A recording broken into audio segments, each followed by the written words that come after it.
What is up? Hello. This is episode 2 of the Mule Show.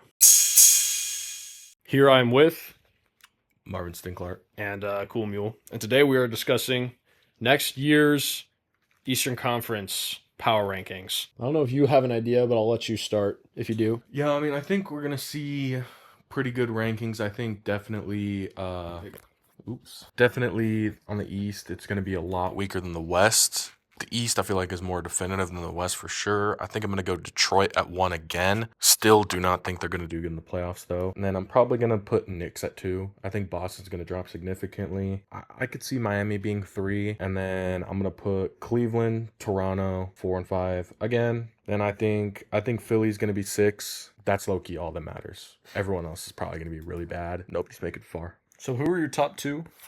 Top 2, I put Detroit and New York. I have a hot take about Detroit. I'm writing down everything that I think sort of as we're going, but to start, I'll say my top 2 I think are the Knicks and the Celtics. And everybody was freaking out over the Paul George trade, which I respect because that was a terrible trade. I also think that the Knicks have proven that they are the best team in the East. And I think that obviously the regular season they were the 3 seed, but people forget they significantly changed the way that they played in the playoffs, and they stopped running just strictly Brunson ball, and they went back into more of like a Brunson's the head of the offense, but we also have Cat, we also have OG Anunoby, we also have Mikal Bridges, we have lots of shooters. So presumably they keep all of that going. They're going to lose Mitchell Robinson, but if they just keep that up, I don't really see who else could compete with their level. And then the Celtics, I think that they're going to change their ethos a little bit. Now they have Kata and Mitchell Robinson. They have a real big man lineup.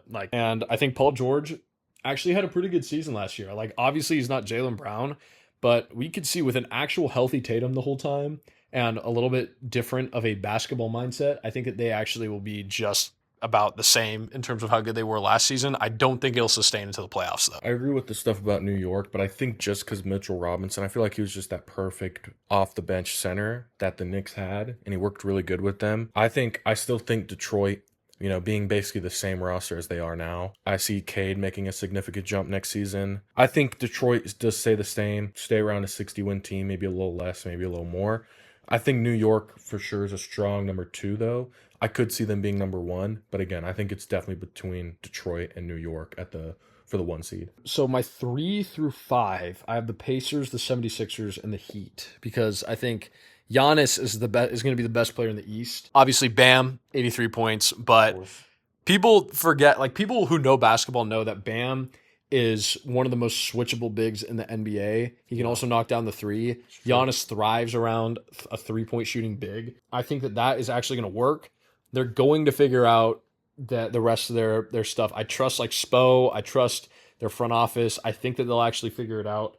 And they should be a top 5 seed. I still have them a little bit on the lower end. Yeah. The Pacers, they're really good. I have them 3, but I don't know how Pacers. I don't know how high actually I am on the Pacers, because I do think Zubac is a needle mover because he's really, really good. And I think if Halliburton can even be if he can be the same drop off that Tatum had, where it's he's not quite the same, but he's still good, then I think that they can be a 3 seed.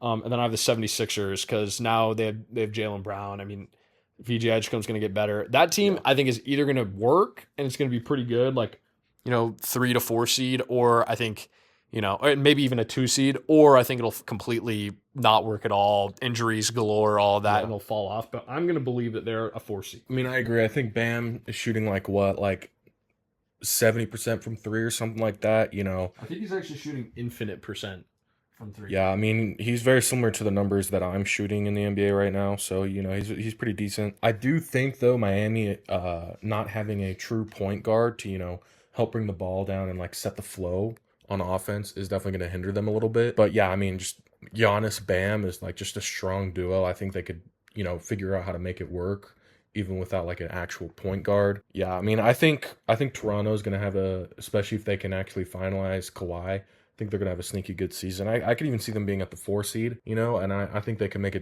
decent playoff run, definitely making it past the first round, maybe making it to the conference finals. But yeah, I forgot about the Pacers. I think Pacers are just one of those teams where it's they're good in the playoffs and they're mid in the regular season. and I could definitely see the Pacers being just like a 6 seed. Maybe they do really good in the regular season. Maybe they go to a 5 seed, but I don't see them really much higher than that. But I do see them making a good run in the playoffs. I'm getting so confused because I keep forgetting about teams. Because there's a lot of teams that I think the East is low-key harder than the West because the West is so competitive. It's so much better overall. I saw somebody say, oh, the East might be deeper than the West. Okay, yeah, it's deep because they all suck. Like, the Knicks are okay. The Celtics will probably be okay. Maybe the 76ers are really good. Who knows? Also, the whole LeBron thing, we don't know where he's going to go, and that's going to shape a lot. LeBron, we're going to just I'm done waiting on LeBron. You can poke holes in literally every team, maybe besides the Knicks, maybe besides the Celtics. Every single other team has problems. And whereas like the West, yeah, there's like holes in teams, but it's like you also have you have a hole in your team, but then you also have like Jokic on your team, or like you have a hole, but you also have Luka on your team, and so it's like it's a different type of like level over there. So I'm gonna move on to my 7 through 10.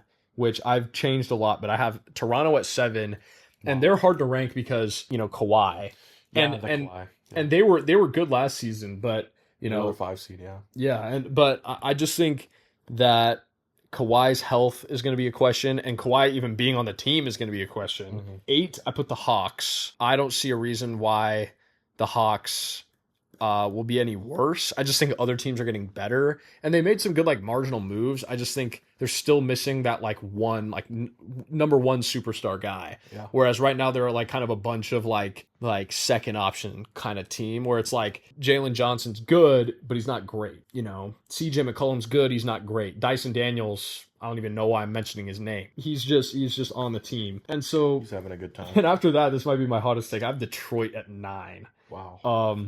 You have them at 1.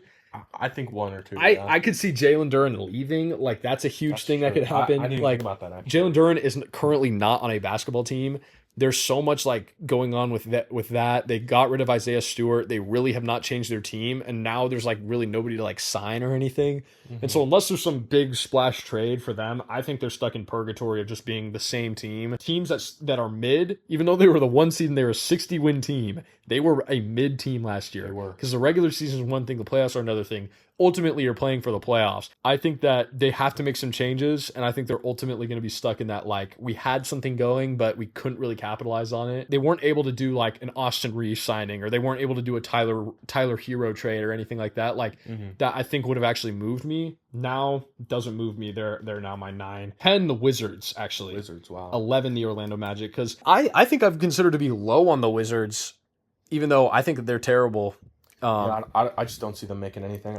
Like AD, Trae Young, and AJ Bonsa, if they were any other team, nobody would be talking about how they're good. Like, that's not a good team. And then the Hornets, I have after the Magic at 12. Yep. Because I think that if they had kept LaMelo, I probably would have given them like a 6 or 5 seed or something. 100%. Like, I was so high on that team, and then they traded LaMelo, they traded Miles Bridges, and now they don't really have like they're like the Hawks. They don't have a great basketball player on their team like LaMelo. And yeah, LaMelo has his quirks, has his stuff, but he was the leader of that team, and he's a huge part of that success. So, and then after that, it's the Nets are probably the least good team. Nets, Bucks. Oh, the Bulls, yeah, they're rebuilding, and the Bucks. So yeah, they're. I'd probably put the Nets at the bottom because they have Julius Randle, and Julius Randle, that makes you a 15 seed. He was part of some winning basketball. I'm just don't like him. So I'm gonna change up my list a little bit. So I think completely forgot about the Jalen Duren stuff. I think I'm going to go New York 1. I'm going to take a little turn. I'm going to go New York 1, Philly 2. I'm going to go Detroit 3, Boston 4, Toronto 5, Cleveland 6. I'm going to go Pacers 7. No, I forgot Miami. Put Miami 2, everyone else down 1. Now we're at the 8, 9. We're at 9. I got Orlando.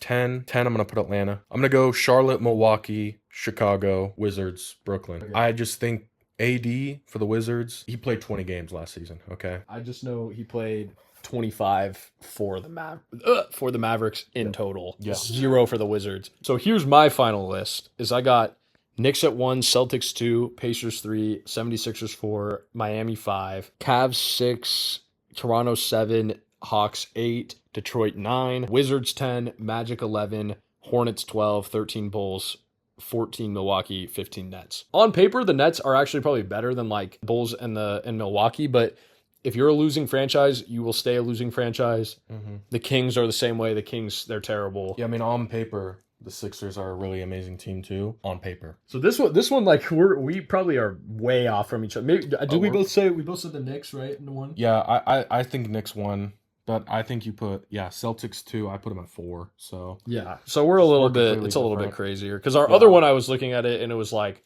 mostly like similar. Yeah, our other one was very close. Yeah. I think East is just not as strong. Like the East, it can go to anyone, but nobody's really good.